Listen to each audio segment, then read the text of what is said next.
I had been unemployed for exactly 8 months and 12 days when the email arrived in my inbox. My bank account was overdrawn, the eviction notices were piling up on my kitchen counter, and I was skipping meals to make a bag of rice last an entire week. Desperation changes the way your brain processes risk. When you have absolutely nothing left to lose, red flags just look like ordinary banners waving in the wind. The job offer came from an elite law firm located in a massive, black glass skyscraper downtown. I had applied for a generic data entry position through a third-party recruiting website weeks ago, entirely forgetting about the application until they contacted me to schedule a midnight interview. I put on my only clean suit and took the late bus into the city center. The building was completely deserted when I arrived. A silent security guard checked my identification and directed me to a service elevator that only went down. The interview did not take place in a polished boardroom with mahogany tables and leather chairs. It happened in a windowless, concrete sub-basement illuminated by harsh, buzzing fluorescent lights. The man who interviewed me wore an expensive tailored suit that looked entirely out of place in the sterile, dusty environment. He asked me very few questions about my previous work experience.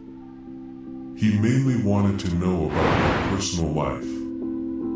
He asked if I lived alone, if I had any close family members nearby, and how well I handled working in complete isolation.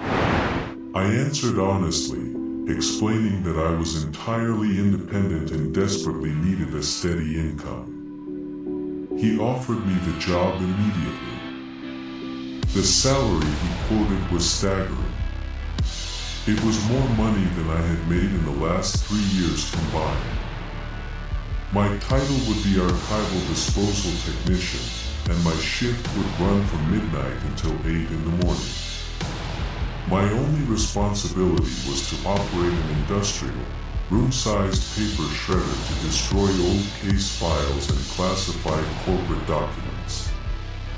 I accepted the position without a second thought. I would have agreed to sweep toxic waste for that kind of money. The man nodded, handed me a heavy brass keycard, and walked me over to a large bulletin board mounted on the concrete wall next to the machine. A single sheet of laminated paper was pinned to the corkboard. "These are the operational guidelines," the man said, his voice flat and completely devoid of emotion. "Read them carefully. Follow them exactly. I will be back at 8 in the morning to relieve you." He turned and walked back to the service elevator. The heavy metal doors slid shut, and the elevator hummed as it ascended, leaving me completely alone in the sprawling, windowless basement. I walked over to the bulletin board to read the guidelines. I expected standard corporate safety warnings about keeping loose clothing away from the moving gears or wearing protective safety glasses. Instead, the laminated sheet contained only 3 typed sentences. Rule 1. Do not read the contents of the red folders. Rule 2. If the shredder jams and begins to leak a red, viscous fluid, unplug it and face the corner until the humming stops. Rule 3. If you find a photograph of yourself in the pile of documents, shred it immediately without breaking eye contact with it. Rule 4. If you hear someone knocking on the heavy steel elevator doors at 3 in the morning, do not let the door knocker enter the room. I stood there staring at the paper for a long time. The rules made absolutely no logical sense. They sounded like a prank, the kind of hazing ritual older employees use to terrify the new hire on the night shift. I assumed the management team had left the sign there to test my ability to follow instructions without asking questions. Elite corporate firms are notorious for their eccentric paranoia regarding document security and employee compliance. I decided I would simply do exactly what I was paid to do, feed paper into a machine and collect my paycheck. I turned my attention to the shredder.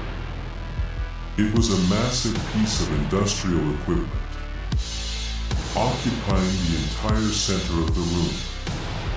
A wide rubber conveyor belt sloped upward, leading into a heavy steel hopper where interlocking rows of razor-sharp metal drums waited to grind anything into microscopic confetti.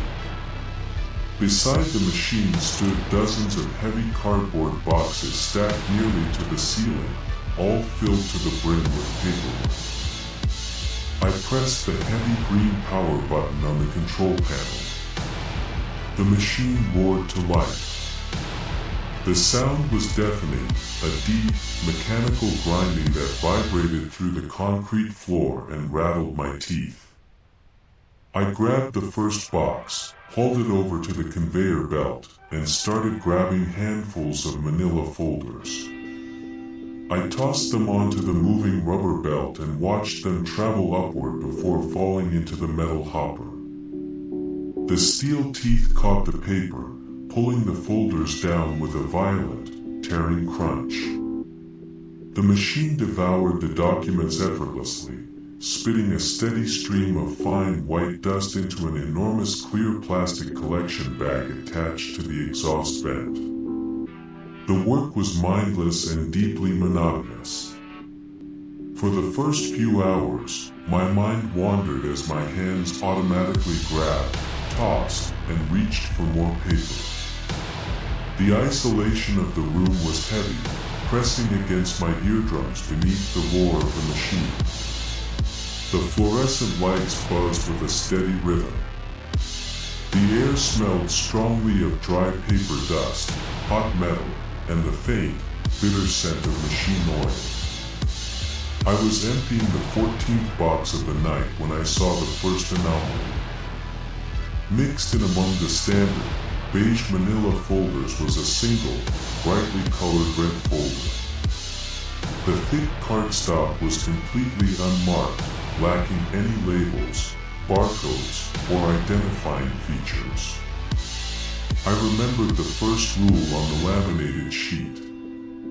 I grabbed the red folder firmly, intending to toss it directly onto the conveyor belt without opening it. My hands were coated in a fine layer of paper dust, making my grip slippery. As I swung my arm toward the belt, the folder slipped from my fingers. It hit the edge of the steel hopper and fell backward, landing flat on the concrete floor near my boots. The impact caused the folder to pop open. A thick stack of loose paper slid out, fanning across the dusty ground. I knelt down to gather the papers, fully intending to shove them back into the folder unread. However, the font on the top page was unusually large, and my eyes instinctively registered the words before I could look away. The document appeared to be a highly detailed, clinical autopsy report or a crime scene analysis. The language was cold and professional, but the subject matter was entirely impossible. It described a murder case where the victim had been completely hollowed out from the inside, their internal organs replaced with tightly compacted ash. Below the text was a detailed, hand-drawn diagram of a creature that defied all known biological logic. The illustration showed a shifting, nebulous shape composed entirely of dense, intersecting lines.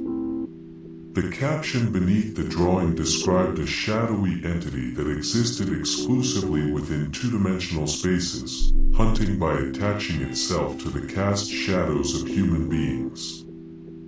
The text explicitly stated a strict containment protocol, Anyone observing the shadow must maintain unbroken eye contact with the entity, or it will immediately detach from the surface and devour the observer's physical body.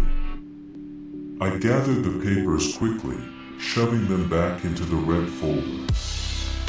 I stood up and brushed the dust from my knees. My heart was beating slightly faster, but my rational mind quickly manufactured an explanation. Law firms handle all kinds of intellectual property disputes. I figured the company must represent a major entertainment studio, a video game developer, or a horror author involved in a copyright lawsuit. The files were likely world-building documents, script drafts, or concept art.